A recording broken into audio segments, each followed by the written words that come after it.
हमारे पूज्य महाराज जी ने देखो कितना सुंदर आयोजन कराया आप लोगों के लिए।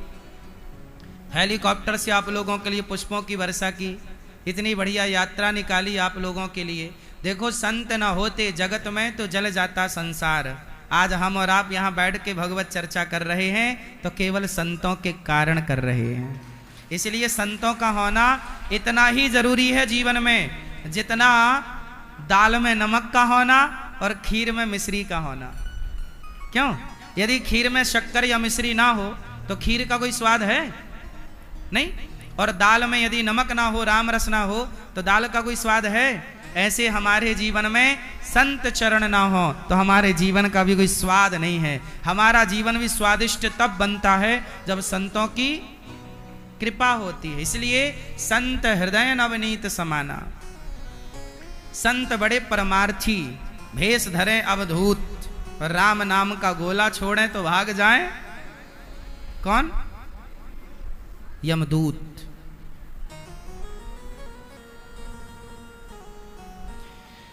अब सवाल खड़ा हो गया बड़ा जटिल के राम जी ने बाली को छिपके क्यों मारा। आओ सुनते हैं। मैंने जब शास्त्र पढ़े, मैंने जब रामचरितमानस पढ़ी और जब मैंने पढ़ा, संतों के चरणों में बैठा तो मेरे मन में ऐसा आया, मुझे लगा कि ये कारण है। तो जो मुझे गुरुजनों ने बताया, जो मैंने पढ़ा, जो मेरी समझ में आया वो मैं आपको समझाता हूं। राम ने छिपके क्यों मारा बाली को? सवाल यही है ना। कई बार ये समाज में सवाल खड़ा होता है कि राम ने बाली को छिपके क्यों मारा। क्यों ये सवाल खड़ा है कि नहीं? युगों बाद भी ये सवाल खड़ा है कि राम जी ने बाली को छिपके क्यों मारा। अब मैं उत्तर दे दूं तो सुनो। बात ऐसी है कि राम ने सुग्रीव से की मित्रता। राम ने सुग्रीव से क्या कर ली? जोर से, मित्रता। अच्छा, राम और सुग्रीव की मित्रता कराई किसने? किसने? झाड़ी वाले हनुमान जी ने।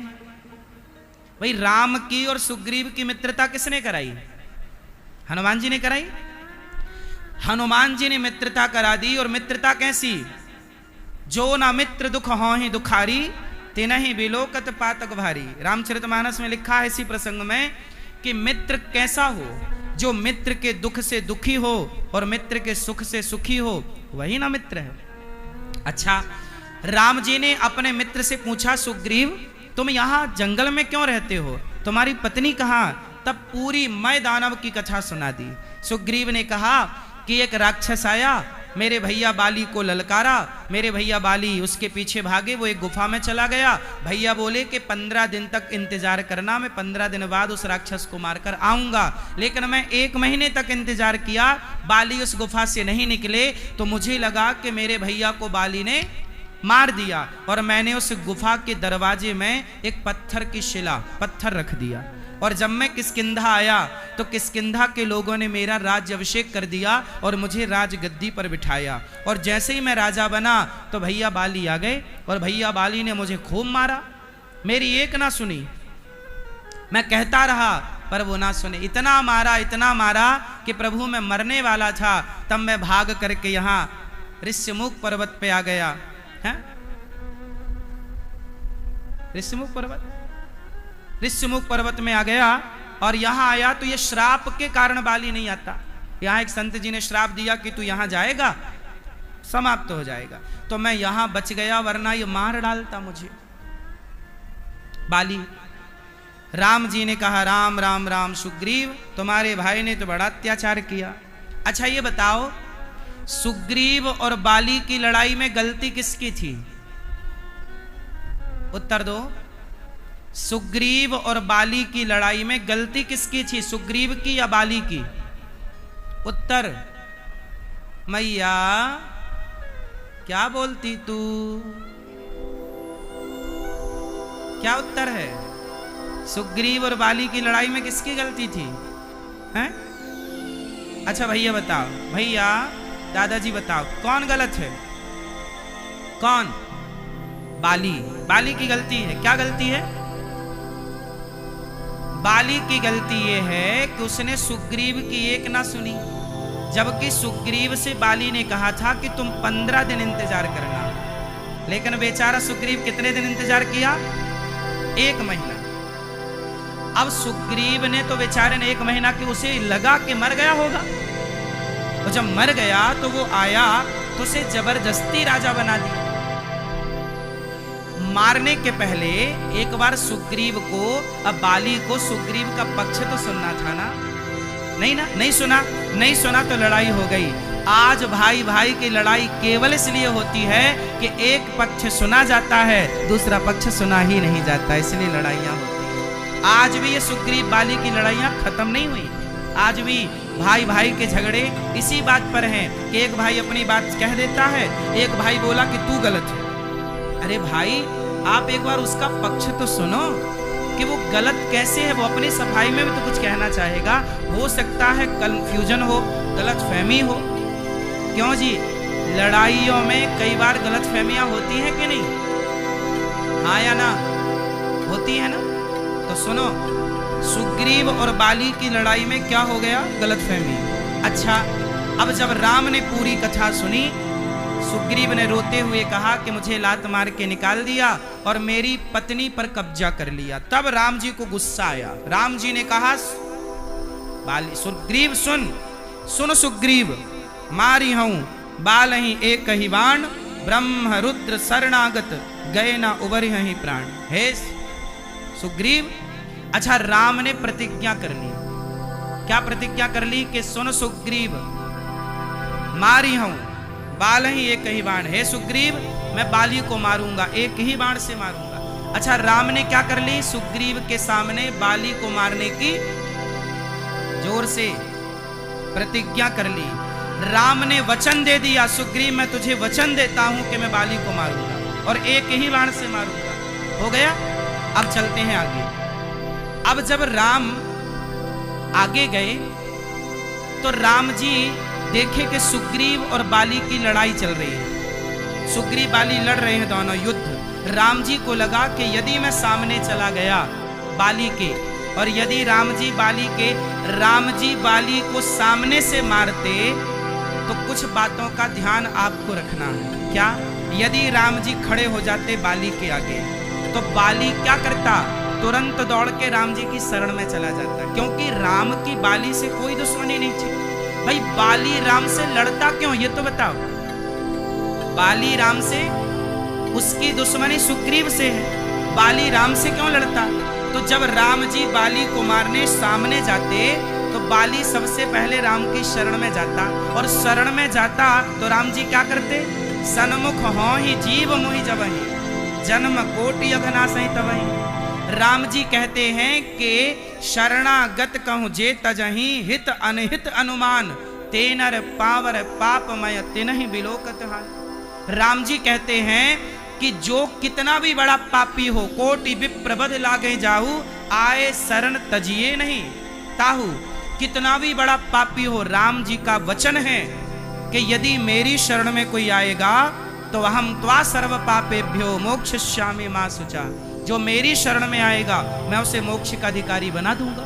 यदि राम की शरण में बाली आता तो राम जी बाली को क्षमा कर देते कि नहीं? सवाल आपसे, उत्तर दो। यदि राम जी की शरण में बाली आता तो राम जी बाली को क्या करते? क्षमा। और यदि क्षमा कर देते तो फिर राम मारते ना मारते, और नहीं मारते तो सुग्रीव को जो वचन दे चुके हैं उस वचन का क्या होता? कि सुनो सुग्रीव, मारी हूं बाल ही एक ही बाण।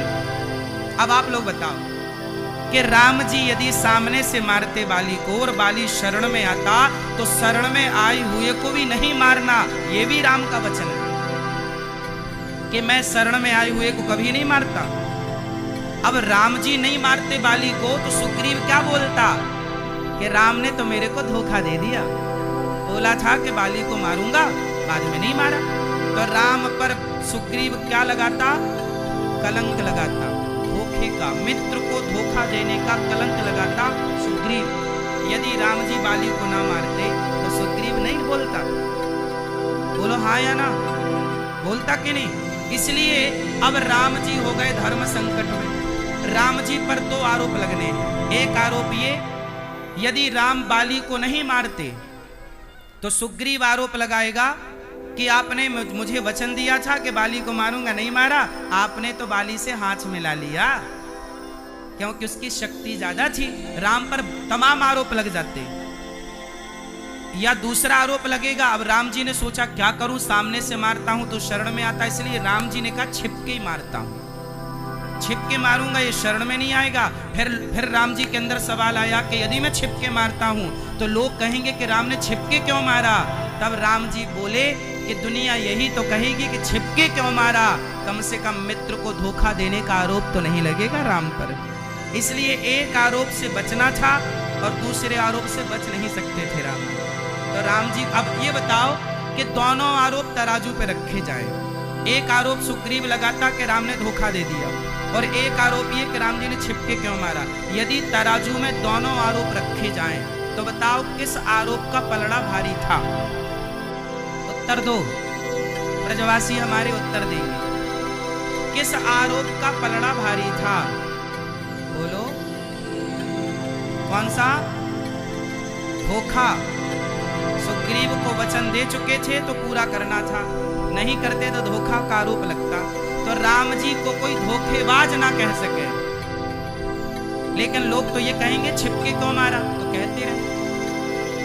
भाई राम जी ने तो कह दिया ना कि ताहि बधे कछु पाप ना होई, जिसने पराई स्त्री के साथ दुराचार किया है उसे आगे से मारो, पीछे से मारो, ऊपर से मारो, नीचे से मारो, बस मारो, उनको मारना ही धर्म है, उनको मारना ही। बोलो, अच्छा ये बताओ, भगवान श्री कृष्ण भीम भैया से क्या कहते हैं? ए भीम, गदा लो और जरा दुर्योधन की जंघा तोड़ दो। जबकि गदा युद्ध का नियम क्या है? ऐसा दाऊजी तो यही है ना, दाऊजी महाराज तो यही कुंड है ना दाऊजी का।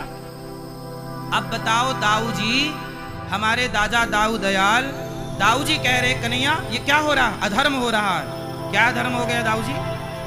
बोले ये दुर्योधन की जंघा पर वार कर रहा है भीम, जबकि गदा युद्ध का नियम है कि गदा को कहां नहीं मारते? जांघों पर। गदा का प्रहार कहां नहीं करते? बोलो, कहां नहीं करते? जांघों पर नहीं करते, ये अधर्म है। कौन बोला? दाऊजी बोले भगवान श्री कृष्ण से, भीम मैं तुझे मारूंगा। दाऊजी बोले भीम। अब भीम तो डर गए, क्योंकि भीम के गुरु हैं दाऊजी और दुर्योधन के गुरु भी हैं दाऊजी। तो दुर्योधन तो खुश हुआ कि चलो गुरुजी आ गए, लेकिन भीम डर गए कि अब तो दाऊजी मार डालेंगे, क्योंकि दाऊजी का गुस्सा तो गुस्सा है। अब दाऊजी गुस्सा, मार दूंगा तुझे भीम, तूने अधर्म से, तुझे सिखाया है कि गदा का प्रहार जांघ पर नहीं करते, कमर के नीचे नहीं करते, तूने क्यों किया? तब भगवान श्री कृष्ण बोले वाह दाऊजी वाह वाह, आज आपको याद आया कि दुर्योधन ने अधर्म किया। तब आप कहां थे जब श्री दुर्योधन ने द्रौपदी को कहा था कि द्रौपदी आजा, मेरी जांघों पे आके बैठ जा? तब क्या यह धर्म था? दाऊजी बोलो, क्या यह धर्म था? जब भरी सभा में द्रौपदी के कपड़े उतारे गए तब वो धर्म था दाऊजी? दाऊजी चुप। भगवान कृष्ण के आगे थोड़ी किसी की चलती है। कन्हैया टेढ़ी टांग वालों यूं ही थोड़ी कहलाए, सबन को चुप कर दे। दाऊजी बोले कन्हैया तुम कहना क्या चाहते हो? तब भगवान श्री कृष्ण बोले कि बाबा दाऊजी ये अधर्मी है, दुर्योधन पापी है, और अधर्मी को अधर्म से मारना ही धर्म है। इसने कौन सा धर्म किया बताओ? भरी सभा में एक नारी के कपड़े उतारना, जो कि रिश्ते में वो नारी इसकी सगी भाभी लगती थी। द्रौपदी दुर्योधन की क्या लगती है? बोलो, भाभी है ना। धर्मराज युधिष्ठिर की पत्नी और धर्मराज बड़े हैं, दुर्योधन के बड़े भ्राता ही तो हैं धर्मराज। तो बड़े भ्राता की पत्नी भाई की पत्नी भाभी, भाभी को हमारे यहां माता कहते हैं। तो दुर्योधन की रिश्ते में क्या लगी द्रौपदी? बोलो, माता। दुशासन कपड़े उतार रहा है, दुशासन के रिश्ते में द्रौपदी क्या लग रही हैं? भाभी माता ना होती हैं? माता। तो ये कपड़े किसको उतार रहा है? दुशासन। दुर्योधन किसके? माता के। भरी सभा में अपनी माता को निर्वस्त्र कर रहा है। दाऊजी क्या ये धर्म था? तब दाऊजी चुपचाप चले गए। कुल मिलाकर के बात यह है कि कई बार अधर्म हमें लगता है कि ये अधर्म है, पर वो भी धर्म होता है। ऐसे ही भगवान राम ने बाली को छिपकर मारा, वह भी धर्म है। इसलिए राम को क्या कहते हैं? रामो विग्रहवान धर्मः, राम ही धर्म है। राम ने जो किया वही धर्म है। भगवान कृष्ण ने जो किया, जो भगवान ने कहा वही धर्म है। इसलिए आपको हम केवल इतना कह रहे हैं कि बाली जब मरने लगा तब बाली ने राम से कहा, प्रभु एक मेरी प्रार्थना स्वीकार करो। क्या? मेरा बेटा अंगद है। तो राम जी का हाथ पकड़ा, अंगद का हाथ पकड़ा और राम के हाथ में अंगद का हाथ रख दिया। राम जी से बोला, प्रभु मेरी जिम्मेदारी पूरी। एक पिता का कर्तव्य तब पूरा होता है जब उसका बेटा सही हाथों में चला जाए। एक पिता का कर्तव्य तब पूरा होता है जब उसका पुत्र सही हाथों में, और राम के हाथ से बढ़िया हाथ किसका होगा? इसलिए बाली आराम से मर गया। क्यों? क्योंकि निश्चिंत हो गया कि अब अंगद राम के हाथों में है। अच्छा, राम ने भी न्याय किया अंगद के साथ। हुआ क्या कि बाली के मरने के बाद राजा कौन बना किष्किंधा का? बोलो, सुग्रीव। तो सुग्रीव राजा बना तो उसके बेटे को उत्तराधिकारी बनना चाहिए था, पर राम जी ने कहा नहीं, सुग्रीव राजा तुम बनोगे, पर आने वाला तुम्हारे बाद राज सत्ता यहां की तुम्हारा बेटा नहीं, बाली का बेटा अंगद संभालेगा। युवराज उसे बनाया, युवराज उसे बनाया। राम के हाथों में हाथ आ गया ना, तो राम गलत कैसे होने देते? इसलिए कहता हूं, हर पिता का कर्तव्य होता है, हर पिता का धर्म होता है कि आप मरने के पहले आप अपने बेटों को योग्य बना करके मरिए, योग्य बनाइए।